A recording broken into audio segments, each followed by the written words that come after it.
It's almost impossible to imagine. About 60 miles from here, 100 kilometers southwest of where I'm standing, is a war raging in the Gaza Strip. And here we are in Jerusalem, not any part of Jerusalem, but in the heart of Yerushalayim. I can walk straight down in that direction, and I can be in the Western Wall in about maybe 15 minutes.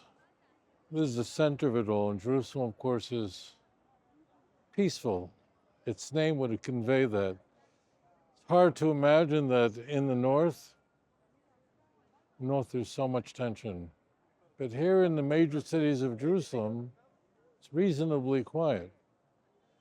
But that quiet is all too frequently broken, shattered, not by who you think. The people who are shattering the quiet here in Jerusalem are missionaries. Talk about Jesus Christ. Talk about Yeshua Mashiach. He was pierced for our transgression. He was crushed for our iniquity.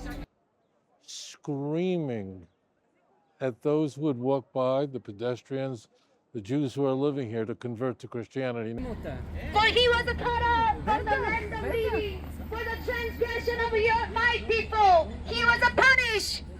Yeshua got all the punishment for your sin. Yeshua got all the judgment for your sin instead of you and me to save you from your sin. But you despise his name, you reject his name, and you hate his name. Jewish people, open your spiritual eyes. This is end time. They say become a Messianic Jew or a completed Jew.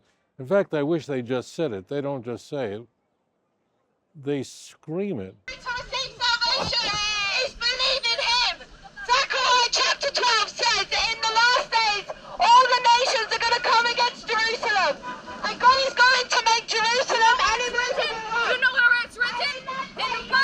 And here's the caveat. This is the trick. This is how it works. They've got a cameraman with them. And what they'll do is they will create such a provocation, screaming passages that have been twisted from the Hebrew Bible, screaming passages from the New Testament at Jews, survivors, Holocaust survivors, terror victims, they don't care, to elicit a provocative response. And when that provocative response occurs, that's what they want. That's what they're after. It's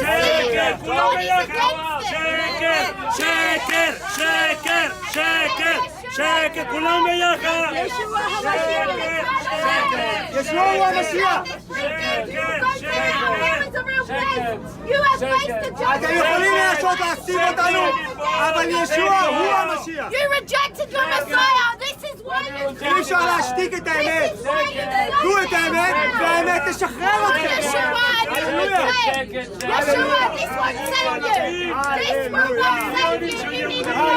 They specifically and deliberately want to provoke emotions of Jewish people, not only here in Jerusalem, but in Tel Aviv, in Ashkelon, in Ashdod, in other major cities. Jewish people become infuriated, hurt, shattered, and sometimes some of them respond expressing their disapproval of what's happening.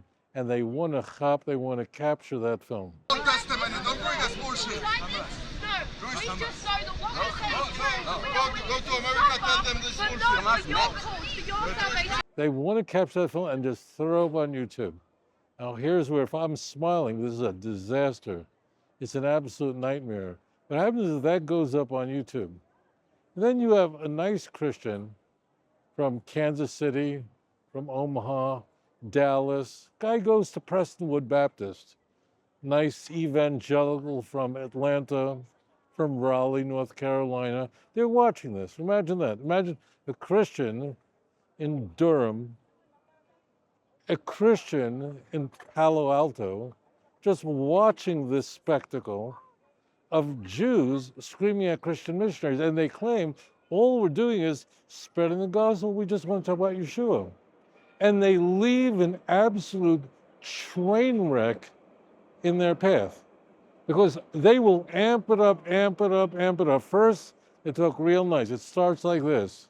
It's like, Shalom, Yeshua is your Messiah.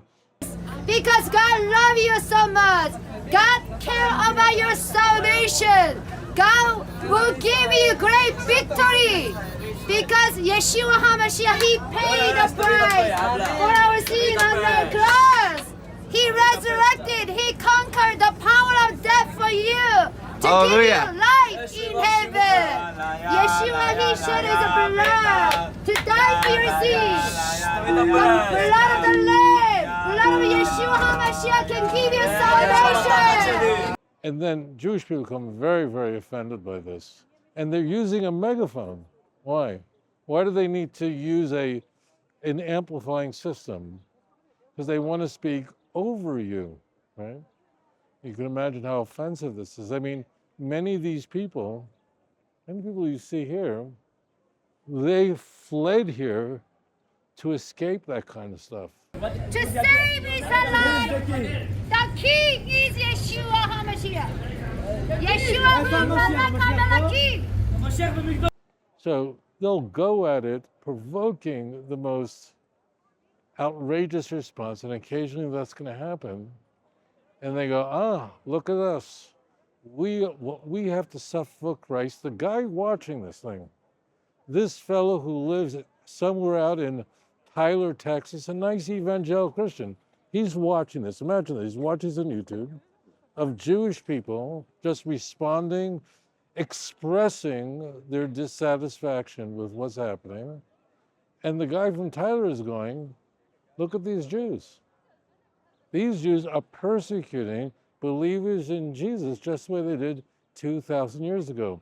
In fact, if you look at the YouTube channels, that's the comments. The comments is, you're suffering on behalf of Christ. They're literally quoting the Beatitudes, like Matthew chapter 5, verse 10.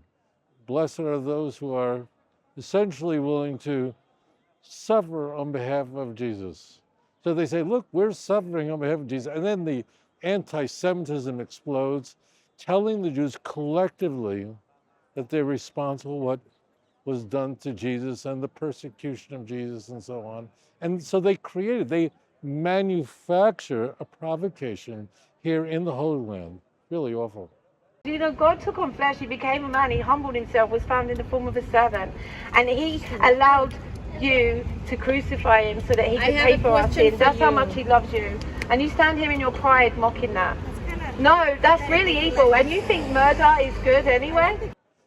And then film it. That's the catch. This is how the scam runs.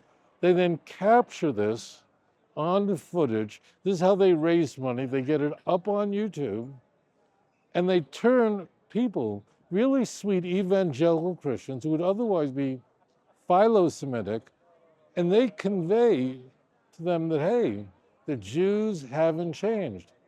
They're doing in Jerusalem to followers of Yeshua exactly what they did 2,000 years ago. And what are Christians to conclude when they get that snapshot? They are fueling anti-Semitism, fueling hatred, trying to convert Jews to Christianity. It's not a Purim thing. That means they're not physically trying to destroy us. It's a spiritual thing. And the Jews are very, very sensitive to this. Could you imagine that? So here they are. They've infiltrated Israeli society. Now look at this. It's calm. It's peaceful. The only thing that's going to break the peace here in Ben Yehuda, Kikar Zion, Zion Square, is going to be missionaries screaming like crazy people. They go into bomb shelters. I'm not kidding.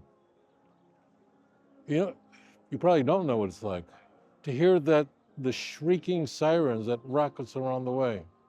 It's not a good thing.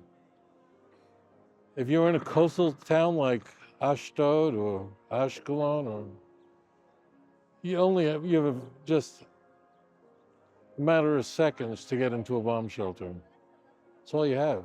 It's all very close. It's a very tiny country, right? There are only 4 states in the United States that are smaller than the state of Israel. And imagine you running to a bomb shelter. Bomb sirens going off. We're in a bomb shelter. Zero. So just filming it for you so that you can see. We're here giving out gospel tracts, speaking to people one-on-one. I'm sorry, I've just knocked your drink over. Thank you, sir. Read it. Every word is true. Please take it. And missionaries are waiting there with their pamphlets telling you why you should believe in Jesus. And if you don't accept, you say, you know what, I'm really not interested, I have my faith, they just scream more. He was despised and rejected by mankind. The missionary effort to convert the Jews here in Israel is so intense, is so brazen, that they go down to the site of the massacre on October 7th to evangelize, to convert Jews to Christianity who are visiting the site of the worst massacre of Israelis in Israel's history, the worst massacre of Jews since the Holocaust. The missionaries are there to greet those who simply want to go and to mourn and to remember. He was pierced for our transgression. He was crushed for our iniquities. The punishment that brought us peace was on him. By his wound we are healed. He was despised and rejected by mankind, a man of suffering and familiar with the pain. Really shocking. The Nova Music Festival, more than 360 Jews were murdered in the early morning of October 7th.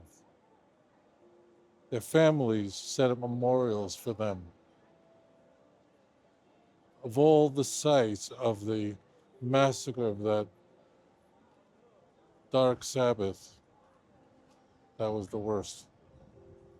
Young kids murdered. Why? Because they were Jews. Their lives physically was taken from them.